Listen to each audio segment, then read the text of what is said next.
Pega o papel e caneta e vamos lá que a gente vai começar. Primeira dica, primeira maneira que eu quero que você realmente perceba é que a criança, ela é um ser que também pensa, que também tem vida própria, que também consegue se comunicar. Então, quando você está começando algo com a criança, a primeira coisa que você precisa entender é que a criança vai se comunicar com você. Então, a primeira dica que eu digo e que eu quero que vocês realmente escrevam aí é converse com a criança.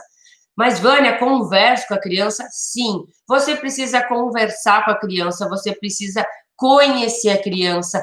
A criança precisa também te conhecer. Você precisa fazer com que exista um elo entre você e a criança.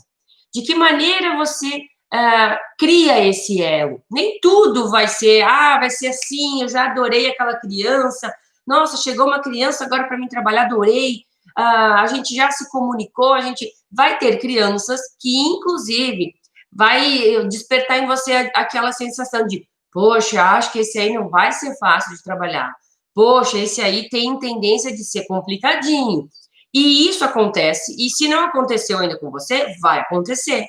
Tem as crianças que realmente são as crianças que, eu posso dizer, mais audaciosas, tem as crianças que às vezes têm um pouco de dificuldade em te escutar, tem as crianças que têm aquela questão de ninguém deu limite para elas. Então, vocês vão ter diversos tipos de criança, diversas formas de entender como a criança está se portando, mas você precisa identificar o jeito de cada uma dessas crianças para poder se aproximar dela. Nem toda criança você vai usar a mesma estratégia.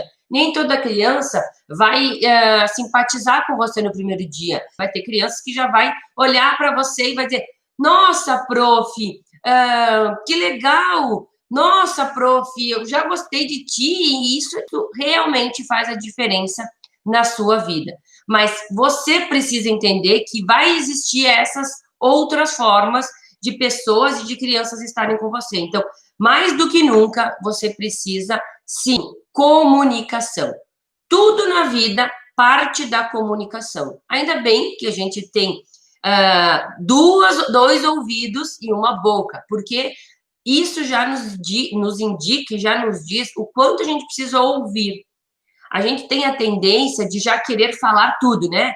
Oi, gente, olha só, hoje a aula de hoje, a prof vai fazer tal coisa e não deixa a criança falar.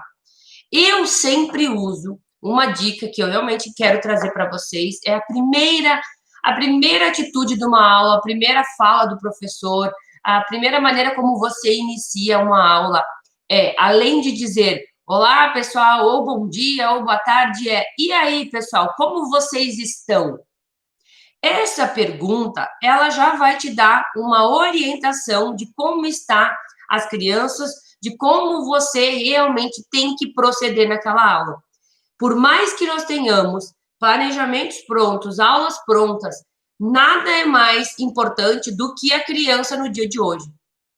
Se você perceber que está tudo bem, que realmente as coisas estão continuando como deveria, toca o baile referente àquilo que você planejou. Agora, se você perceber que algo está diferente, que alguma coisa está intervindo, que alguma coisa está acontecendo, você precisa, naquele momento, fazer alguma coisa, tá? Então, a criança vem e fala para você: prof, a gente não está bem porque aconteceu tal coisa, né?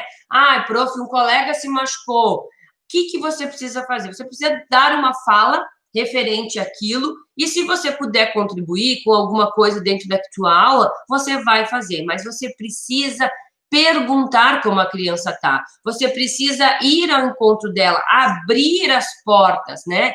Realmente se abrir para acolher a criança, e não simplesmente ficar lá assim: bom, gente, a gente vai começar a aula, hoje nós vamos fazer tal coisa, bora lá que a gente tem que fazer a aula, e não dar espaço, não ter comunicação. Hoje a gente precisa ter esse vínculo,